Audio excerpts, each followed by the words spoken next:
Hi guys, market മേഷോൻ്റെ പുതിയൊരു daily market pulse വീഡിയോയിലേക്ക് എല്ലാവർക്കും സ്വാഗതം. ഇന്നത്തെ ദിവസം 21 ജൂലൈ 2026. എന്നത്തെയും പോലെ തന്നെ നമുക്ക് ഗിഫ്റ്റ് നിഫ്റ്റിയിൽ നിന്ന് നമ്മുടെ അനാലിസിസ് തുടങ്ങാം. ഗിഫ്റ്റ് നിഫ്റ്റി ഇത്രയും കാലം അല്ലെങ്കിൽ ഇത്രയും ദിവസങ്ങളിൽ ഒരു ചോപ്പി സോണിലായിരുന്നു. വീണ്ടും ഒരു strong price action to down side GIFT Nifty തന്നിരിക്കുകയാണ്. അതിനുശേഷം ഇന്നത്തെ പ്രൈസ് ആക്ഷൻ നോക്കുകയാണെങ്കിൽ ഗിഫ്റ്റ് നിഫ്റ്റി വീണ്ടും ഒരു ഗ്യാപ്പ് ഡൗൺ ഓപ്പൺ ചെയ്തിട്ട് വീണ്ടും ഒരു താഴത്തേക്കുള്ള പ്രൈസ് ആക്ഷനാണ് കാണിക്കുന്നത്. നിഫ്റ്റിയും ഈ ഒരു സെയിം സിനാരിയോ തന്നെ ഫോളോ ചെയ്യുന്നതാണ് ഞാൻ വിചാരിക്കുന്നത്. Ideal case scenario after the price action, നമ്മൾ ഇപ്പോൾ കണ്ടിരുന്ന പ്രൈസ് ആക്ഷൻ ശേഷമുള്ള ഐഡിയൽ കേസ് സിനാരിയോ എന്ന് പറഞ്ഞാൽ താഴത്തേക്ക് പോവുക, നിഫ്റ്റി വീണ്ടും താഴത്തേക്ക് പോകുക എന്നുള്ളതാണ് ഡെഫിനറ്റ്ലി. ബാങ്ക് നിഫ്റ്റി നോക്കിയാലും ഒരു സ്ട്രോങ് ബെയറിഷ് ക്യാൻഡിൽ തന്നെ വന്നിട്ടുണ്ട്. മേജർ റെസിസ്റ്റൻസ് ഏരിയ ബാങ്ക് നിഫ്റ്റിക്ക് എന്ന് പറഞ്ഞാൽ ഈ ഒരു 58,670 അല്ലെങ്കിൽ 58,700 ലെവൽസാണ്. അതുപോലെ തന്നെ മേജർ സപ്പോർട്ട് ഏരിയ എന്ന് പറയുന്നത് ഈ ലെവൽ തന്നെയാണ് ഡെഫിനറ്റ്ലി, വിച്ച് ഈസ് 56,557. ഈ രണ്ട് ലെവലിൽ ഇടയിലും എവിടെ നിൽക്കുകയാണെങ്കിലും ബാങ്ക് നിഫ്റ്റി ചോപ്പിയാണ്. ഏത് ലെവലാണോ ബ്രേക്ക് ചെയ്യുന്നത് ആ ലെവൽ ബ്രേക്ക് ചെയ്തതിന് അതിൻ്റെ ആ ഒരു സൈഡിലേക്ക് ഒരു മൊമെൻറ്റം കിട്ടാനുള്ള പ്രോബിലിറ്റി ഉണ്ട്. പിന്നെ ഓൾറെഡി നമ്മൾ ട്രെൻഡ് ലൈൻ ഇവിടെ വരച്ച് വെച്ചിട്ടുണ്ട്. ഈ ട്രെൻഡ് ലൈനിലേക്ക് വന്ന് മേ ബി ബാങ്ക് നിഫ്റ്റി ഇവിടെയൊക്കെ ചോപ്പ് ചെയ്ത് ഇവിടെ വന്നു കഴിഞ്ഞാൽ ഇവിടെ ഒരു സപ്പോർട്ട് എടുക്കാം. നമുക്കത് നോക്കി തന്നെ കാണാം. പക്ഷേ ഈ ഒരു ലാസ്റ്റ് 3 ക്യാൻഡിൽസ് വന്ന ഒരു ഹയർ വോളിയം, അതിനുശേഷം ഈ 2 ക്യാൻഡിൽ ഹയർ വോളിയം ആയതിനു ശേഷം താഴത്തേക്ക് വീണ്ടും ഒരു ഹയർ വോളിയത്തിൽ മൂവ്, ഇതെല്ലാം അത്ര നല്ല സൂചനകളല്ല നമുക്ക് ബാങ്ക് നിഫ്റ്റിയുടെ പ്രൈസ് ആക്ഷനോട് നോക്കി വെച്ച് തരുന്നത്. പിന്നെ സ്മോൾ ക്യാപ്പ് ഇൻഡെക്സിൻ്റെ കേസാണ്. സ്മോൾ ക്യാപ്പ് ഇൻഡെക്സിനെ കുറിച്ച് നമ്മൾ കഴിഞ്ഞ വീഡിയോയിൽ സംസാരിക്കുകയുണ്ടായി. സ്മോൾ ക്യാപ്പ് ഇൻഡെക്സ് ഒരു വെഡ്ജിങ് പാറ്റേണിൽ കൂടി ഇങ്ങനെ പോയിക്കൊണ്ടിരിക്കുകയാണ്. എപ്പോൾ വേണമെങ്കിലും ബ്രേക്ക് ഡൗൺ ചെയ്യാം.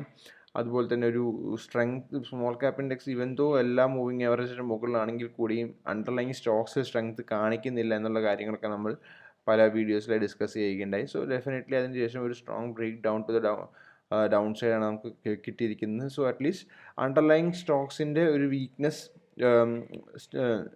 സ്മോൾ ക്യാപ്പ് ഇൻഡെക്സിലും കണ്ടു തുടങ്ങി എന്ന് നമുക്ക് പറയാം. അല്ലെങ്കിൽ ഇപ്പോൾ സ്മോൾ ക്യാപ്പ് ഇൻഡെക്സ് സ്ട്രോങ് ആണ്, underlying stocks small cap index strong ആണ്, അണ്ടർലൈങ് സ്റ്റോക്സ് വീക്ക് ആയതുകൊണ്ട് തന്നെ നമുക്ക് വീണ്ടും ട്രേഡ് ചെയ്യാനുള്ളൊരു ടെൻഡൻസി ഉണ്ട്. പക്ഷേ റൈറ്റ് നോ ഒരു സ്ട്രോങ് നെഗറ്റീവ് ക്യാൻഡിലിന് ശേഷം നമുക്ക് ഡെഫിനറ്റ്ലി പറയാം സ്മോൾ ക്യാപ്പ് ഇൻഡെക്സും അണ്ടർലൈങ് സ്റ്റോക്സിനെ പോലെ തന്നെ വീക്ക്നെസ് കാണിക്കുന്നുണ്ടെന്ന് പറയാം.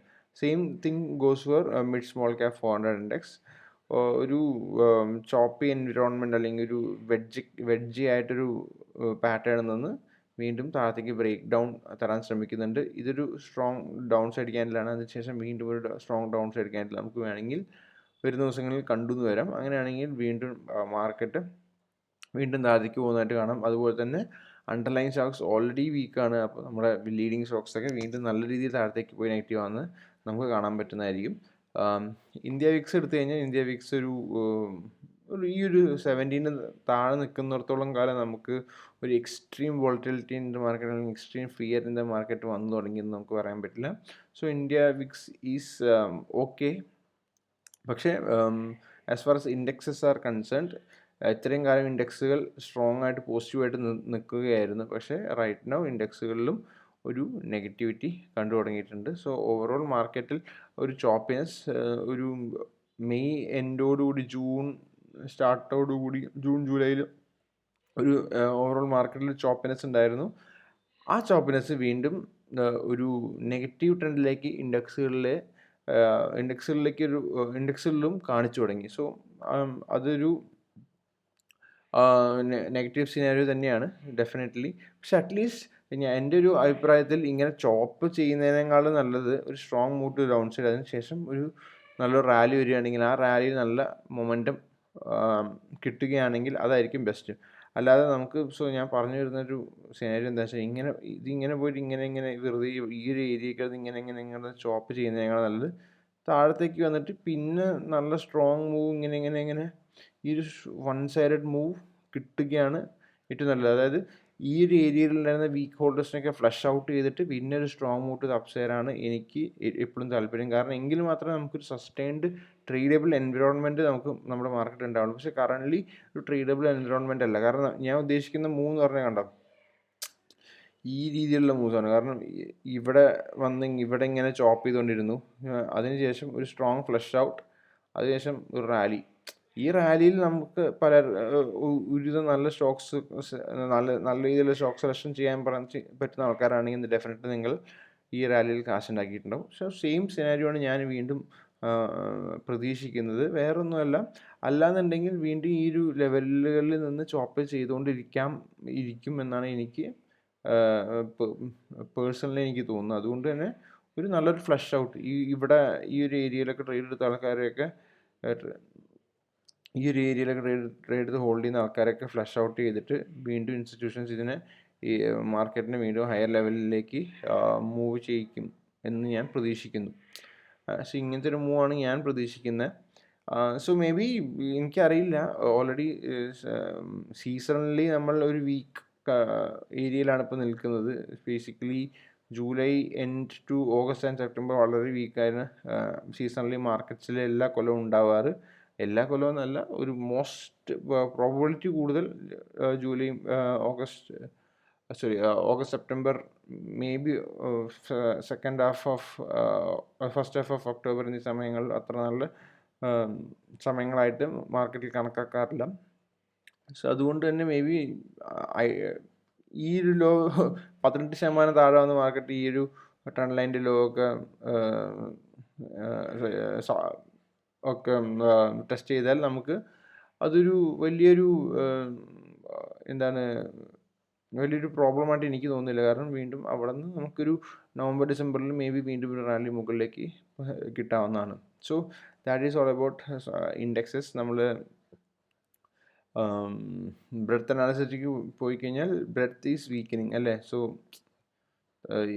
ഇവിടെ ഹൈ, പിന്നെ ഒരു ചെറിയ ഹൈ, വീണ്ടും ഒരു ലോവർ ഹൈ, അങ്ങനെ ഒരു വീക്ക് ബ്രെഡ്ത്ത് മാർക്കറ്റിലാണ് നമ്മൾ നിൽക്കുന്നത്. Same goes to stocks over 50 period moving average.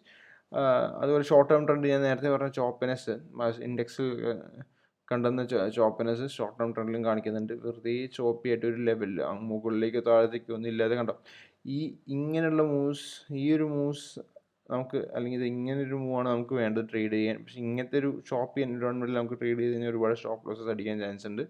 ഈ ഒരു മൂവും മോശമില്ലായിരുന്നു, ഈ ഒരു മൂവും മോശമില്ല, ഐഡിയൽ കേസ് കഴിഞ്ഞാൽ ഇങ്ങനത്തെ മൂവാണ്. പക്ഷേ ഇവിടെ എന്ന് പറഞ്ഞാൽ ഇത് ലിറ്ററലി ജൂൺ 30 മുതൽ ജൂലൈ 22 വരെ ഈ ഒരു മാസ കാലഘട്ടം എക്സ്ട്രീംലി ചോപ്പി ആയിരുന്നു. ഈ സമയത്തൊന്നും ഒരു ട്രേഡ് എടുത്താൽ അതൊരു വിന്നിങ് ആവാനുള്ള പ്രോബബിലിറ്റി എന്ന് പറഞ്ഞാൽ വളരെ വളരെ വളരെ കുറവാണ്. സോ അതുകൊണ്ട് തന്നെ ഞാൻ ഫ്ലഷ് ഔട്ട് വരും എന്ന് ഞാൻ പ്രതീക്ഷിക്കുന്നത്. ആ ഫ്ലഷ് ഔട്ടിന് ശേഷം വീക്ക് ഹോൾഡേഴ്സ് എല്ലാം ഫ്ലഷ് ഔട്ട് ആയിക്കഴിഞ്ഞ് എല്ലാവരും സ്റ്റോപ്പ് ലോസ് അടിച്ച് കഴിഞ്ഞ് താഴെ പോയി കഴിഞ്ഞാൽ വീണ്ടും ഒരു ഇങ്ങനത്തെ ഒരു സ്ട്രോങ് മൂവ് മുകളിലേക്ക് വരുമ്പോൾ നമുക്ക് നല്ല രീതിയിൽ ട്രേഡ് ചെയ്യാൻ പറ്റും. സ്റ്റോക്സ് ഇപ്പോൾ 200 പീരിയഡ് മൂവിങ് ആവറേജ് ഈ ഒരു ലെവലിൽ തന്നെ സസ്റ്റെയിൻ ചെയ്യുന്നുണ്ട്. നല്ലൊരു കാര്യമാണ്, എക്സ്ട്രീം വീക്ക്നെസ് ഒന്നും വരാതെ നിൽക്കുന്നത്. നിഫ്റ്റി, ഡെഫിനറ്റ്ലി നിഫ്റ്റി സ്ട്രോങ് ആയിരുന്നു as compared to breadth and all. Nifty strong ആയിരുന്നു, പക്ഷേ നിഫ്റ്റിയും പിന്നെ ഇപ്പോഴും വീക്കായിക്കൊണ്ട് ഇരിക്കുന്നത്. കാരണം ഇവിടെ നിഫ്റ്റി ഒരു ഹൈ ക്രിയേറ്റ് ചെയ്തപ്പോൾ ഇവിടെ ബ്രെഡ്ത്തും ഒരു ഹൈ ക്രിയേറ്റ് ചെയ്ത്, ഇവിടെ നിഫ്റ്റി ഒരു ലോ ക്രിയേറ്റ് ചെയ്തപ്പോൾ ബ്രെഡ്ത്തും ലോ ക്രിയേറ്റ് ചെയ്യുന്നത്. സോ ഓൾമോസ്റ്റ് സെയിം സിനാരിയോയിലാണ് രണ്ടും പൊയ്ക്കൊണ്ടിരിക്കുന്ന highs and lows are concerned. So let C.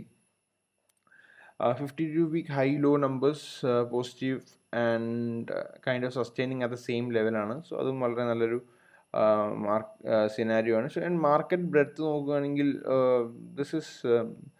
ഇത് അത്ര പോസിറ്റീവായിട്ട് എനിക്ക് തോന്നുന്നില്ല. ഇതെല്ലാം അത്ര നല്ല സ്ട്രോങ് ആയ നമ്പേഴ്സ് ഒന്നും അല്ല. സോ ഡൗൺ 20% 5 days 6 എന്ന് പറഞ്ഞാൽ ഇത് സ്ട്രോങ് ആയിട്ട് നമ്പറാണ്. ബാക്കിയെല്ലാം ഈ 3 പാരാമീറ്റേഴ്സും അത്ര നല്ല സ്ട്രോങ് ആയിട്ടുള്ള നമ്പറാണെന്ന് എനിക്ക് തോന്നുന്നില്ല. സോ ഓവറോൾ മാർക്കറ്റിലൊരു വീക്ക്നെസ് ഓൾറെഡി ഉണ്ടായിരുന്നു. കഴിഞ്ഞൊരു മാസം ഒരു ചോപ്പി മാർക്കറ്റായിരുന്നു. ആ ചോപ്പിനെസ് ആൻഡ് വീക്ക്നെസ് നമുക്ക് വീണ്ടും ഇൻഡെക്സുകൾ കണ്ടു തുടങ്ങിയിട്ടുണ്ട്. So that is my take on the market for today. So വീണ്ടും പറയുന്നു, നമുക്ക് മാർക്കറ്റിൽ കാശുണ്ടാക്കാൻ ചിലപ്പോൾ ഒരു 3, 4, 5 വീക്കിൻ്റെ ഒരു സ്ട്രെച്ചായിരിക്കും ഉണ്ടാവുക ഒരു വർഷത്തിൽ. മേ ബി അങ്ങനത്തെ സ്ട്രെച്ചുകൾ ഒരു വർഷത്തിൽ 2-3 പ്രാവശ്യം വരും. അത് കഴിഞ്ഞിട്ട് ബാക്കി എല്ലാ സമയങ്ങളിലൊക്കെ മാർക്കറ്റ് ചോപ്പ് ആയിരിക്കും. ഇപ്പോൾ ആ ചോപ്പ് ചെയ്യാൻ മാർക്കറ്റിൽ നിന്ന് മാറി നിന്ന് ഈ നല്ല നമുക്ക് കാശുണ്ടാക്കാൻ പറ്റിയ സ്ട്രെച്ചുകളിൽ മാത്രം ട്രേഡ് ചെയ്യാൻ പറ്റിക്കഴിഞ്ഞാൽ അവിടെയായിരിക്കും നിങ്ങൾക്ക് ഏറ്റവും കൂടുതൽ നിങ്ങളുടെ പോർട്ട്ഫോളിയോയിൽ മൂവ് ചെയ്യാൻ പറ്റുന്നത്. പക്ഷേ ഇങ്ങനെയുള്ള സ്ട്രെച്ചുകൾ കണ്ടുപിടിക്കാൻ പറ്റാതെ ഇരുന്ന് കഴിഞ്ഞാൽ എന്താ സംഭവിക്കുക എന്ന് വെച്ചാൽ നിങ്ങൾ ഈ മോശം സ്ട്രെച്ചുകളിൽ കൂടെ അഗ്രസീവായി ട്രേഡ് ചെയ്ത് കുറേ കാശ് കളയും. പിന്നെ നിങ്ങൾ നല്ല സ്ട്രെച്ചുകൾ വരുമ്പോൾ മാർക്കറ്റിൽ നല്ല സ്ട്രെച്ചുകൾ വരുമ്പോൾ സംഭവിക്കുന്നത് എന്താണെന്ന് വെച്ചാൽ ആ സമയങ്ങളിൽ നിങ്ങൾക്ക് ട്രേഡ് ചെയ്യാനുള്ള ക്യാപിറ്റൽ ഉണ്ടാവില്ല. അഥവാ ക്യാപിറ്റൽ ഉണ്ടെങ്കിൽ തന്നെയും മേ ബി നിങ്ങൾ വലിയ ഡ്രോ ഡൗണിലായിരിക്കും. അപ്പോൾ ഈ നല്ല സ്ട്രെച്ചുകൾ വരുമ്പോൾ നിങ്ങൾ ഡ്രോ ഡൗൺ മിറ്റിഗേറ്റ് ചെയ്യാൻ വേണ്ടി ശ്രമിച്ചുകൊണ്ടിരിക്കുകയായിരിക്കും. സോ നേരത്തെ പറഞ്ഞ പോലെ തന്നെ ചോപ്പി എൻവിറോൺമെൻറ്റ് മനസ്സിലാക്കി മാറി നിൽക്കാനും അതുപോലെ തന്നെ നല്ല ട്രേഡിംഗ് എൻവിറോൺമെൻറ്റ് മനസ്സിലാക്കി ഇത്